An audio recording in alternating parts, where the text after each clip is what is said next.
আজকে যাকে নিয়ে কথা বলবো তিনি সামাজিক ও ইসলামিক প্রতিষ্ঠানগুলো প্রতিষ্ঠা করে যাচ্ছেন 90 দশক থেকেই।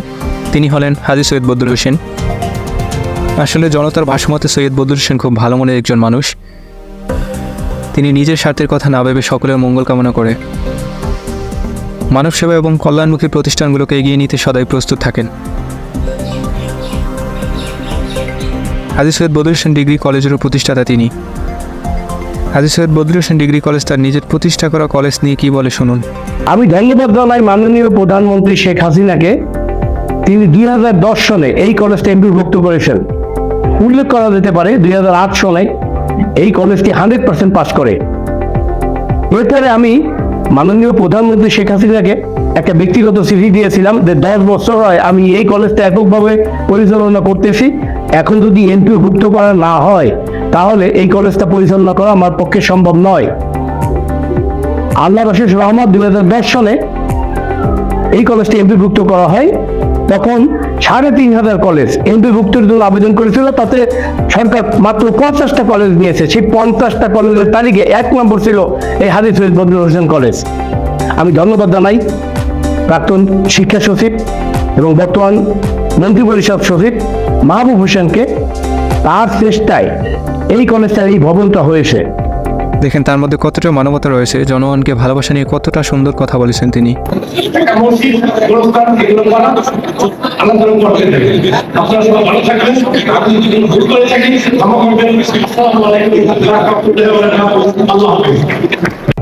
এপ্রিল 1995 সালে শরীয়তপুরের গোসাইরহাটে চর মাইজারা উচ্চ বিদ্যালয়টি প্রতিষ্ঠা করার সময় কত সুন্দর কথা বলেছেন তিনি।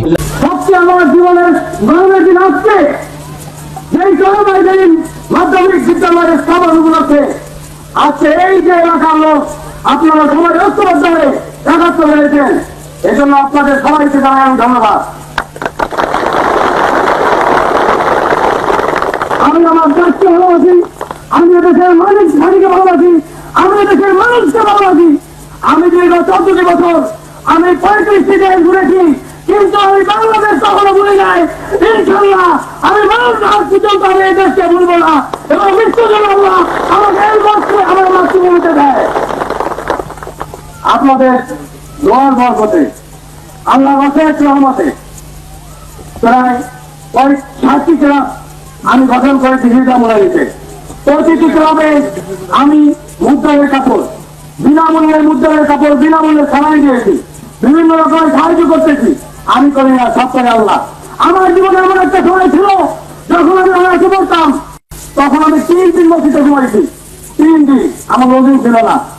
আমার জীবনে এমন সময় গেছে বাংলাদেশ নয় পৃথিবীর বিভিন্ন দেশের রাষ্ট্রপ্রধানের সাথে আমার সম্পর্ক রয়েছে, কিন্তু এক মুহূর্তের জন্য আমি এই দেশের মাটিকে ভুলে যাই নাই।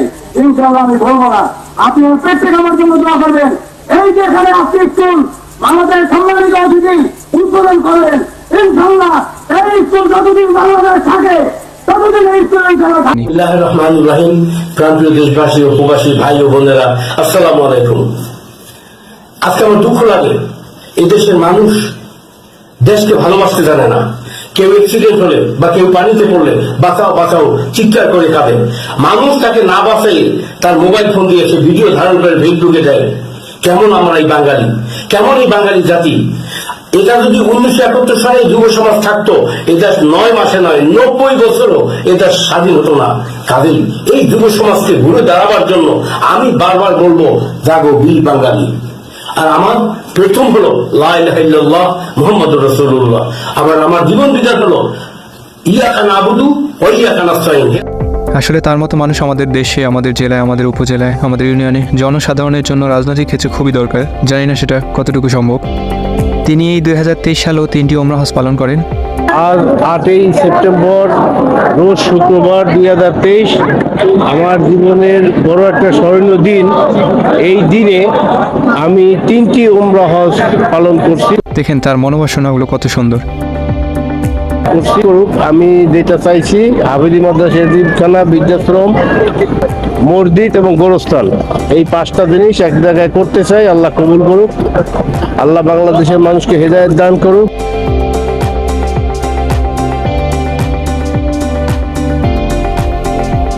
তিনি বাংলাদেশের জনগণের স্বার্থে এখনো বাংলাদেশের বাইরে কাজ করে যাচ্ছেন। হাজী সৈয়দ বদরুল হোসেন তিনি 1982 সাল থেকে প্রায় 42 বছর ধরে জার্মানি বসবাস করে। তিনি কিন্তু শিক্ষার্থীদের জন্য সুন্দর আমি একটি বার্তা দিয়েছেন। বাংলাদেশের সকল জেলার ছাত্রদেরকে অনুরোধ করবো, তারা যদি চলতি বছর এই কলেজে বিএ ভর্তি হয়, বিএ বিবিএ বিকম ভর্তি হয়, তাহলে আমি আমার চেষ্টায় তাদেরকে জার্মানিতে উচ্চশিক্ষা নেওয়ার ব্যবস্থা করব, মাত্র 25 জনকে। সেখানে আলাদাভাবে ইংরেজি এবং জার্মান ভাষা শেখানো হবে, যাতে ব্রিটিশ কাউন্সিল থেকে IELTS মিনিমাম 6.5 পায় এবং জার্মান ভাষায় A গ্রেড হয়। তাহলে এবং রেজাল্ট ভালো হইলে সে জার্মানিতে পড়তে উচ্চশিক্ষা নিতে পারবে। কোনো রকমের টিউশনি ফি নাই, শুধু এয়ার টিকেট এবং ভিসা খরচ, আর কোনো খরচ নাই, এবং বাকি ব্যবস্থাটা ইনশাল্লাহ আমি করব। শুভকামনা আপনার জন্য সবসময় স্যার সৈয়দ বদরুল হোসেন।